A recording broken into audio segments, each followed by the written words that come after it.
पश्चिम बंगाल में पहले चरण में 30 सीटों पर जमकर मतदान हुआ है। अब दूसरे चरण में सारी पार्टियों के उम्मीदवार जो हैं वो जुट गए हैं। यहां एक सबसे ज्यादा हॉटस्पॉट सीट है नंदीग्राम विधानसभा की, जहां दूसरे चरण यानी 1 अप्रैल को मतदान होना है। इसके हॉटस्पॉट सीट होने की सबसे बड़ी वजह है कि यहां से तृणमूल कांग्रेस के अध्यक्ष और पश्चिम बंगाल की मुख्यमंत्री ममता बनर्जी उम्मीदवार हैं और जिनकी सीधी टक्कर तृणमूल छोड़कर बीजेपी में आए शुभेंदु अधिकारी से है। नंदीग्राम से वाम मोर्चा के महागठबंधन ने सीपीएम की युवा इकाई की प्रदेश प्रमुख मीनाक्षी मुखर्जी को मैदान में उतारा है।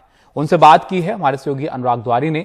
उनका कहना है कि खेला होबे और अशोल परिवर्तन के मुकाबले उनका नारा रोजगार है। मीनाक्षी जी, अक्सर हमने चुनाव में यही देखा है, जाति धर्म का मुद्दा, लेकिन अगर पश्चिम बंगाल की सूचकांक देखें, चाहे जितने भी सोशल इंडिकेटर्स देखें, बहुत पिछड़ रहा है। ऐसे में आपकी जब मैं भीड़ देखता हूं बड़ी गाड़ियों और आसमान से उतरते नेताओं में, तो आपको लगता है कि इस धन बल के सामने जनबल जीतेगा?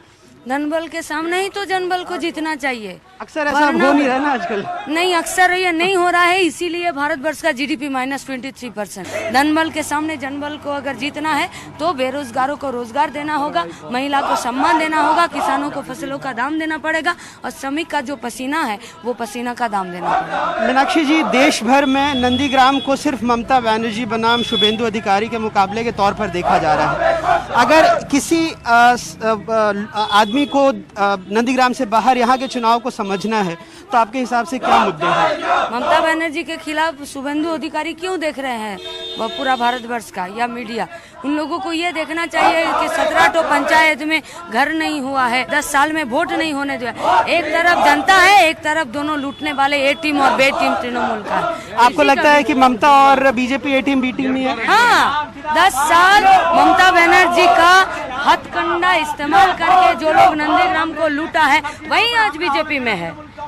और ममता बनर्जी बीजेपी का पार्टी से फोन करके बोल रहे हैं कि मेरे लिए काम करो, वोट दो। एक और मेरा सवाल था कि जैसा हम कह रहे थे कि शुभेंदु अधिकारी बनाम ममता देख रही थी, तो क्या इस वजह से गठबंधन यहाँ पर कैंडिडेट पहले शायद कांग्रेस या आईएसएफ को शायद मिलने वाला था और उसके बाद लेफ्ट को मिला है?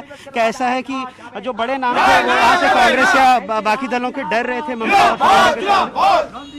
कांग्रेस का कैंडिडेट हो, आईएसएफ का कैंडिडेट हो, वाम फ्रंट का कैंडिडेट हो, कैंडिडेट संयुक्त मोर्चा का है। ये अंदर का बात है, अंदर के बात करने के बाद ही ये काम किया गया, लेकिन लड़ रहे हैं संयुक्त मोर्चा।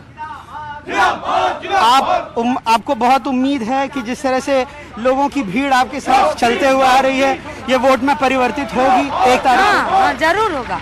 इलेक्शन कमीशन और ये पुलिस फोर्स अगर अपना दायित्व, अपना कर्तव्य अगर ठीक तरह से पालन करे तो यहाँ पर नंदीग्राम में तृणमूल और बीजेपी को वोट नहीं मिलेगा।